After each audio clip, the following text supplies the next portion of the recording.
Welcome into Sports Memo's betting podcast for April 29th. Happy Monday out there. It's $9 Monday at sportsmemo.com. All plays discounted to just $9 today and every Monday. And even plays later in the week. Like Teddy has a 5% big ticket going between the Warriors and Rockets tomorrow night.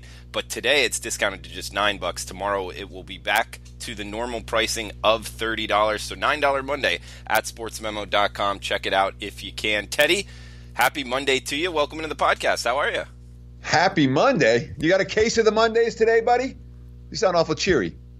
It was the NFL draft. It's Kentucky Derby week, MLB slate, NBA playoffs. There's a lot to be happy about, man. It's good to see you smiling on a Monday morning. Hopefully, we can bring some sunshine into your life or you out there listening in podcast land. Yeah, hopefully we can, and hopefully we can get you on the winning side of some of these games tonight. Teddy, let's start off in the NBA. We got, two games on tonight's slate. We got the first game up, 8 p.m. Eastern, 5 p.m. Pacific here, Philadelphia at Toronto. We got the Raptors laying 6.5 at home, 220 being the total. What are you thinking here? Well, there's a lot to think about for this game. What we saw in game one was largely a result of shooting percentages. Philadelphia shot under 40% for the game. Toronto shot better than 50% from the game. So you say, well, the Sixers were never in it. The Sixers can't win in Toronto. Of course, Philadelphia hasn't won in Toronto, their last 14 tries going up north of the border. But it had everything to do with which squad was, A, getting decent shots, and B, hitting those shots. The Raptors much better defensively than Philadelphia in the first game of the series. And in particular, Joel Embiid got shut down. Embiid is the guy that, the heart and soul of Philadelphia. He's the guy they need to dominate. And, Marc Gasol, Serge Ibaka, that duo did a number on Embiid, kept him very much contained. And, of course, the Raptors' depth was different. Kawhi Leonard went nuts, and Pascal Siakam went nuts, and, bye-bye Philly. The Sixers have the level of star power to turn around from what we saw in game one. We certainly saw that in the first series against Brooklyn, where they played a lousy game one and bounced back with a very strong game two, a never-in-doubt result. So Philly's capable of doing that. When we look at the Sixers' star power, all right, Embiid had a bad game, and maybe it's a tough matchup for him. Still, Jimmy Butler, Ben Simmons, Tobias Harris, these are guys that are supposed to step up. You don't want J.J. Redick as your leading scorer. Not that there's anything wrong with J.J. Redick, but that means that the Sixers' stars haven't been playing star-level basketball. That concerns me tonight for Philadelphia. That being said, Toronto, this is the exhale spot. Raptors lose game one, bounce back, 4 strong performances in Orlando, dominate game one of this series. I worry about the exhale here for Toronto. I really do. It's a Raptors team that has certainly played the last 5 games. I don't know if anyone in the NBA playoffs has played better than Toronto. I mean, they've looked good both ends of the floor. But I definitely worry about the Raptors, who do not have a great history as home favorites in the postseason, of this being the game in which, all right, we did, we've gotten through, we've gotten over the hump of those game one wins. Whereas Philadelphia, hey, all they want to do is come up here and split. They get the win tonight, they're able to do that. So I can't lay with Toronto this evening, even though I do think the Raptors are the better of the two teams. I don't trust the spot for Toronto in this one. Yes, 6.5 seems a little pricey to me as well. We got the 10:30 Eastern, 7:30 Pacific get-back game. Last game on the card for the NBA playoffs, Portland at Denver. Both games on TNT tonight. Looks like the Nuggets laying 4, 216 the total, mile high, Teddy. Yeah, and I'm involved in this game, so you can get this play right now. Only $9 on $9 Monday at sportsmemo.com. I'm going to give a little case for each of the two teams. If you're making a case for Portland, you're certainly going to look at the technicals here, and the technicals very strong for the Blazers. Since 2003, teams that have had 1 day rest versus teams that have had 5 or more days rest. Well, it's not pretty for the team that had just ended their previous series, to the tune of 7-21 straight up, 7-20-1 ATS.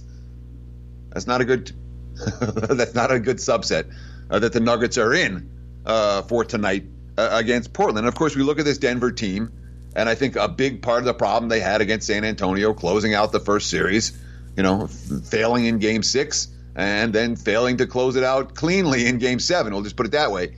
had a lot to do with the Nuggets haven't been in these spots before. All the other teams that are alive in this postseason run, they've got a decent level of playoff experience, except for these Nuggets and the markets with Denver being priced only at -4. Against the Blazers team. Remember, the Portland was a dog to OKC in the opening series. It's not like the markets are crazy about the Blazers, and yet right now the markets are saying Portland's every bit as good as Denver, and the experience certainly a piece of the equation. If you're making a case for the Nuggets tonight, you certainly look at the Enes Kanter injury. Obviously Nurkic hurt for Portland out for the season. They bring in Kanter, and now Kanter's hurt. Don't know how effective he's going to be, if he's going to be able to play at all. Last I heard, he couldn't put his shirt over his head. He has a strained shoulder for this evening, and without him, that's a big problem for Portland. Damian Lillard and C.J. McCollum both had incredible series in the opener, and Lillard's three-pointer to win it just put the icing on the cake. But when you're talking about beating Denver, who got the job done defensively when it mattered most against the Spurs, you're going to need some low-post presence. It definitely worries me if Kanter isn't good to go tonight for the Sixers. That means a lot of Zach Collins, a lot of Myers Leonard. I don't know if that duo is going to be able to contain Yusuf Nurkic and the Blazers, and the Nuggets, I say, in the front court. Teddy, great breakdown of the NBA playoffs. We got 4 games in the MLB. Then we'll talk some NFL draft recap here. But start off towards the top of the card here. We got 4:10 Pacific first pitch. Cincinnati at the New York Mets. Rourke versus Wheeler. Wheeler and the Mets laying up to -160 now at open -140. So 20-cent move towards the Mets here. Total is 7.5, little down tick from 8 down to 7.5, pretty much across the board now. You got anything on Cincinnati versus the Mets? Roark is one of these guys. The markets just hate him. You see the money coming in. I remember this with Washington it feels like the last 4 years. Like when Roark's on the hill, the market, they don't like the advanced metrics. And look, Roark hasn't been great this season, many stretches of the imagination. The advanced metrics aren't pretty. He's not a guy that's going 6-7 strong every time he takes the hill. All that being said, he's got a pretty good track record against these Mets. He's been, again, continues to be exceptional in leaving runners on base. He left 8 runners on base in 5 innings last time out. And it's a Mets team with Wheeler on the hill. Look, Wheeler was as good as it gets last time. And that's a concern this time, certainly. Wheeler's been pretty consistent. But the quote, Mickey Callaway, that's probably the best game we've ever seen him throw. 11 strikeouts in 7 innings, gave up had a 2-run double and a solo home run at the plate, a 9-0 blowout. His last 3 starts have all been good, and yet, the Reds got runners on base in St. Louis all weekend. They weren't able to get the key hits to punch him home. I wouldn't be surprised if Cincy's a live dog in this one. Just one of several live dogs we're going to talk about as we preview some of the key games on tonight's MLB slate. We might have another one here, a home dog in that's the San Francisco Giants hosting the LA Dodgers. It's Kente Maeda on the hill for the Dodgers versus Samardzija for the Giants. Looks like the Dodgers -145, -150 road favorites. Total is 7.5 or 8, depending where you're shopping, Teddy. Yeah, this isn't a game where I'm going to look at the dog. All right. No way. Look, the Dodgers are the best team in baseball right now. Dodgers and Astros. And it's not necessarily that close. LA, what Cody Bellinger's doing is impressive, and he's just one of like 8 guys that are tearing the cover off the ball. This lineup is killing it. Last night, they give up 5 early. No big deal. Rally back to get the win. The stupid bullpen blows the run line cover. Thank you very much. Oh, I'm so frustrated with Urias, but I didn't deserve it. It wasn't a right side. Yet the Dodgers found a way to win that ballgame. That's what LA's doing right now. This lineup is crushing it. They certainly had success against Samardzija, and I know that people are worried here about Maeda. And Maeda had a rough outing last week at Wrigley. Doesn't have a real good track record. 0-2 with an 8.16 ERA in 6 outings in San Fran. Not like Samardzija's got a great track record in the Dodgers, and it doesn't matter right now how bad your pitching is against the Giants. Can't hit their way out of a wet paper bag. This team is ice freaking cold. 210 batting average for the season, second worst in the majors. One team can score, one team can't. That merits the. It's a real. One lineup is hitting, one isn't. That merits the price tag for LA in my mind. Dodgers run line. I think you make money right now if you're back in LA. They continue to play inspired baseball, in early season play. Teddy, we got a good one here on ESPN tonight in primetime. Oakland at Boston. So the A's at the Red Sox. Montez on the hill for Oakland versus Eduardo Rodriguez, the lefty for Boston. He's commanding a minus 135, minus 140 price tag here. That's the Red Sox favored in Fenway. With a total of 9, this one on ESPN, a lot of tickets going to be written here. What are you thinking, A's versus Red Sox? Well, let me ask you this as a basic question. Mm-hmm. Are you comfortable laying any price with the Boston Red Sox right now? Me personally, no. Yeah, me neither. Yeah, and Montez on the hill, he hit 98 velocity. He's getting that back. I see exactly what you're saying. I'm not laying a price with Boston right now. They look like they had a chance to be getting right, and they had the nice series in Tampa, and they bounced back, and they split with the Tigers and get swept by the Rays. No, Boston's not right now. Alex Cora quote, it's obvious we haven't been consistent. If we pitch, we don't hit. If we don't hit, the phrase, whatever, one thing's going, the other one's not. Defensively, we show flashes, then we don't. We haven't been able to put everything together. No, they haven't. J.D. Martinez is hurt. Don't know if he's going to be able to go tonight. He leads the team at 340 batting average. He's very questionable. Back spasms this evening. And make no mistake about it, Oakland's every bit as desperate and hungry as Boston is right now. They had a miserable series in Toronto. Everything that could go wrong did go wrong. The Jays had 2 walk-off wins in that series. The quote from Chris Bassett yesterday, to be quite honest with you, our energy the whole series was kind of bad. I'm not saying we were negative. We were all kind of sleepwalking a little bit. It happens. Everyone goes through this time, but we obviously have to snap out of it. We need to pick up the energy a little bit and get back to normal. Fenway tends to be a place where opposing teams pick up their energy a little bit, and Oakland needs this game every bit as much as Boston does. You're not going to find me laying a price with the Red Sox in this one, even though Rodriguez has pitched better his last 3.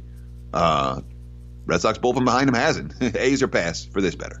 Yeah, no, I like your breakdown, Teddy. And also, a couple things to think about maybe for the Boston side is they have the better bullpen, at least so far this year. Oakland's lineup has been cold, and you kind of touched on that. Also, Eduardo Rodriguez taking advantage. He has had trouble with control, so looking to fade him, and Montez, with the velocity, he could mow through the lineup. But you bring up the point with J.D. Martinez and how much that factors in. I see questionable right now. If he's out, do you think that the line moves, or if he's in, do you think that the line moves? Which way do the betting markets usually read questionable for the best player on a team? Well, Martinez didn't play yesterday or the day before. But one would anticipate at least some money either way based on Martinez's availability this evening. Okay. We got one more MLB game, then we'll touch on the NFL draft here. We got Houston at Minnesota. Verlander versus Odorizzi for the Twins. Looks like minus 170 road favorites here for Houston. Total of 8.5. You touched on it earlier, Teddy, with one of maybe the best team in baseball. Big price tag here, though, on the road. It is. I was tempted by Minnesota in this ballgame. I really am. They can hit.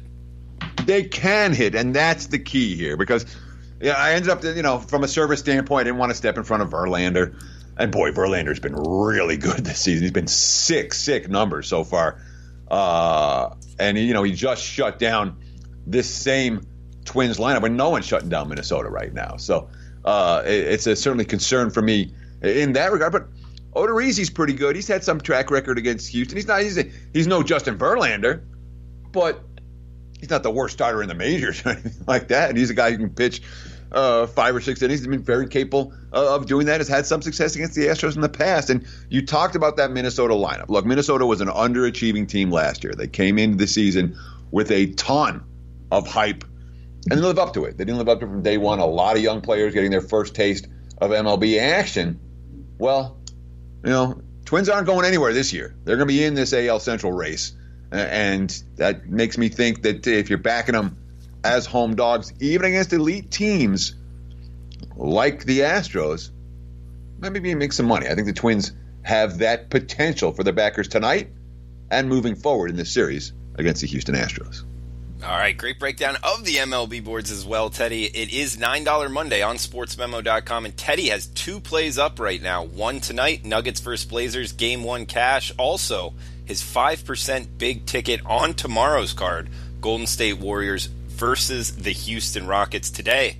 That will be $9 tomorrow, back up to normal pricing. So check out sportsmemo.com for the big discounts on today's board. $9 Monday. Each and every Monday at sportsmemo.com. Teddy, did the Giants have the worst NFL draft? On paper, they did. I mean, we'll see. The Giants draft is going to be decided on to what Daniel Jones ends up doing as a pro. I'm not particularly bullish on it, but when you look at the G-men, the criticism they took in terms of pure value, I think it was very real. All right, you got a number 6 pick and a number 17 pick. 2 guys are going to jump ahead and take them?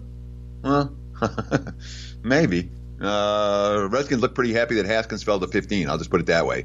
So, Gettleman on the hook for a Giants draft that, at least on paper, looks like a lot of reaches and looks like a franchise that is headed in the wrong direction.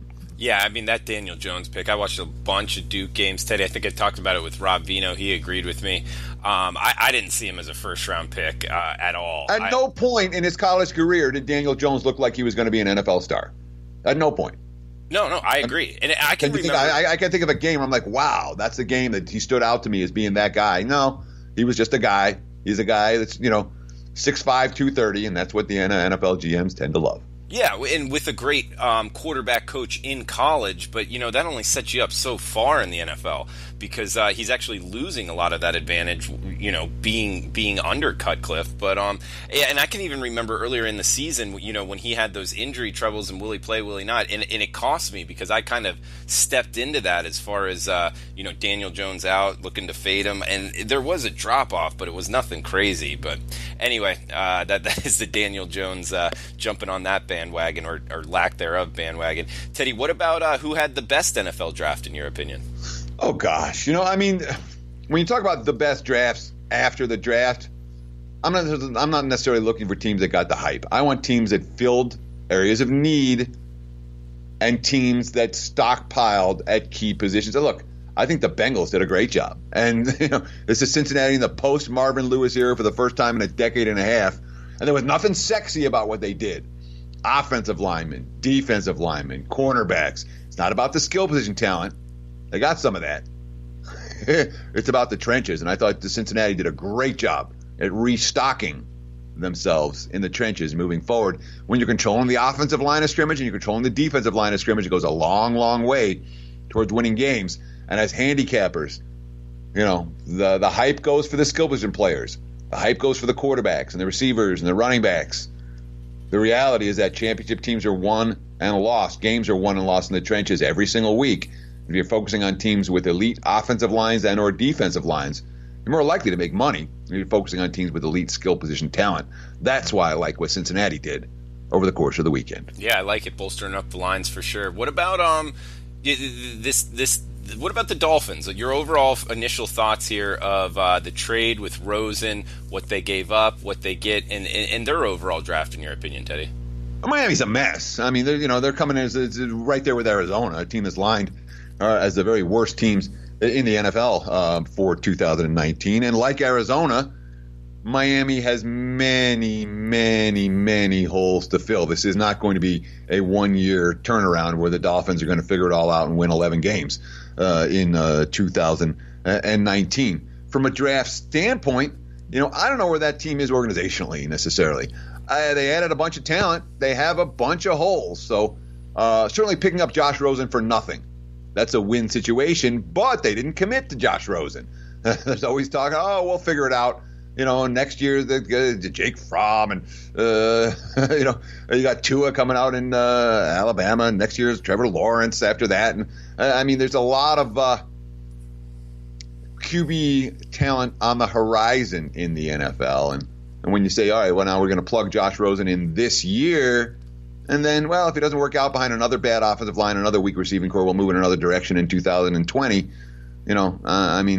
It's a tough road for Josh Rosen to hoe. But for Miami, I don't know. They're going to be. Last year, they overachieved to win 7 games. They won a bunch of games they didn't deserve, not just the one that Gronk blew the coverage at the end. That ended up, and that play literally they cashed my season win bet on Miami. So I was very lucky with the Dolphins to cash that over last year. That was not a right side. All that being said, Miami stinks in a lot of different ways, and it's a whole new era, and they look like a last-place team after the draft, just like they did before the draft. Interesting. Okay, I mean, I thought that they had a pretty positive draft, one of the better teams. I mean, they got Christian Wilkins up front. I think he can get after it. And then the Josh Rosen trade, you brought it up. They didn't give much up for him.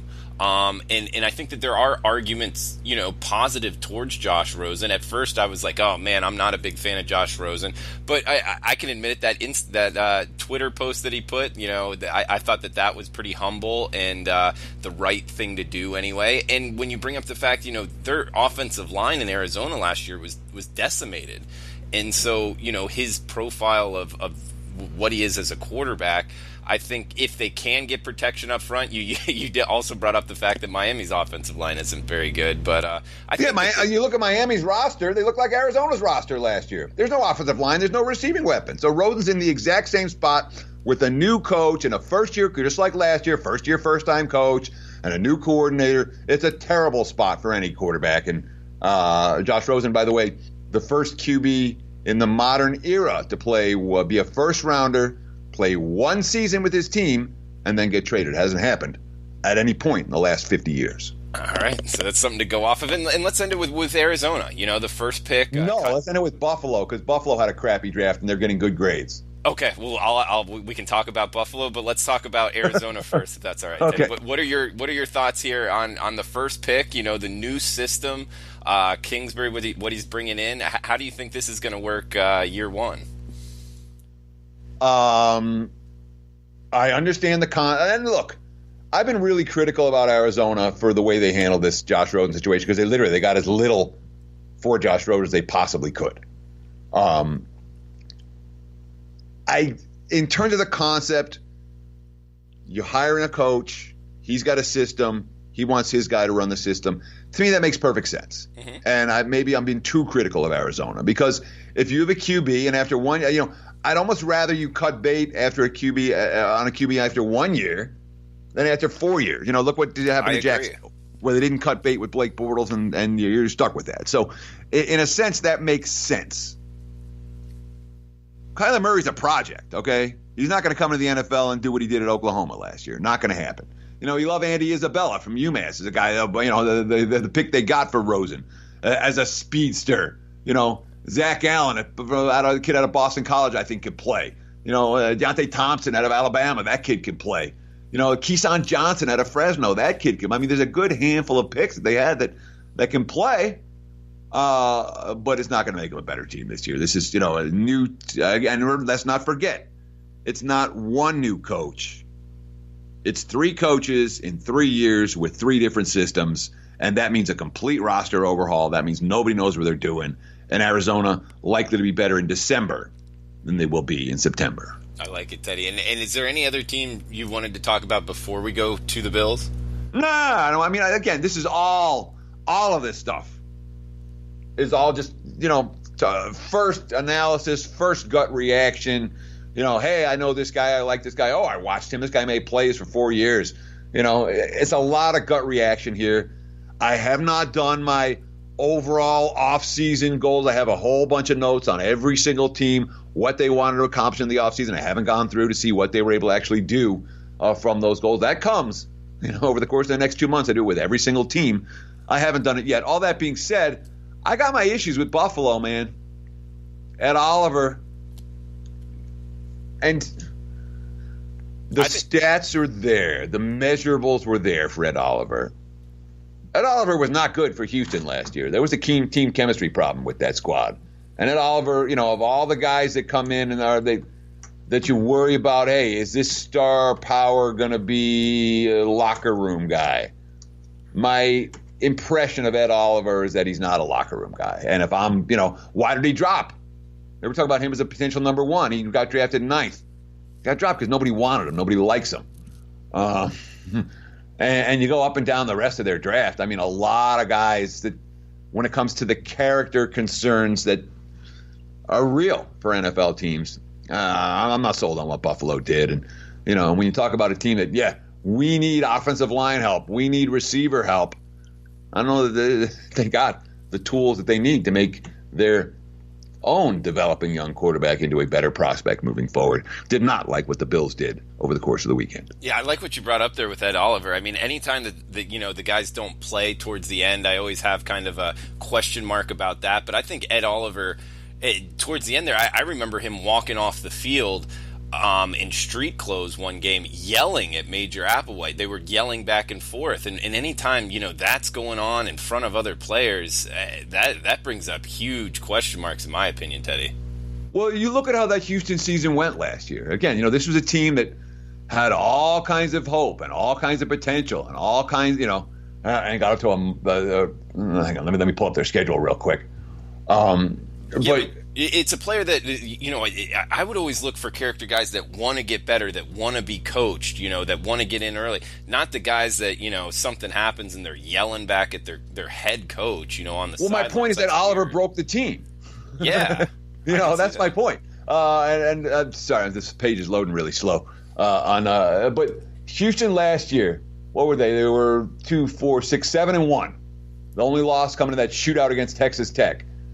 And they closed out the season. They lost 4 of their last 5. The only win coming against Tulane, a 70-14 bowl loss to Army.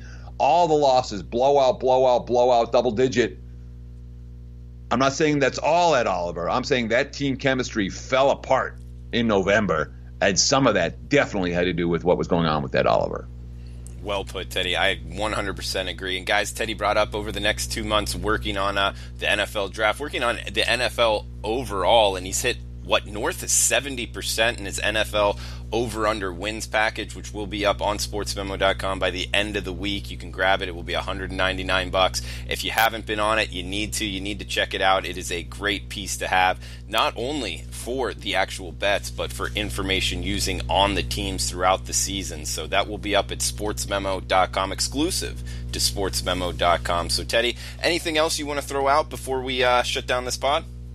Hey, I'm really appreciate you guys taking time out of your busy Monday to hang out with me and Drew for a little bit. Thank you for listening. Enjoy the games, and best of luck tonight. Thank you for the time, Teddy. And guys, check out sportsmemo.com for Teddy's Nuggets vs. Blazers Game 1 cash tonight and his 5% big ticket game, the Warriors versus the Rockets. That goes off tomorrow. Just $9 today for $9 Monday. Check it out at sportsmemo.com. All plays discounted to just $9. Teddy, thanks for the time. Guys out there, best of luck with your bets tonight, and we'll be back tomorrow with Robbie Vino breaking down some more games.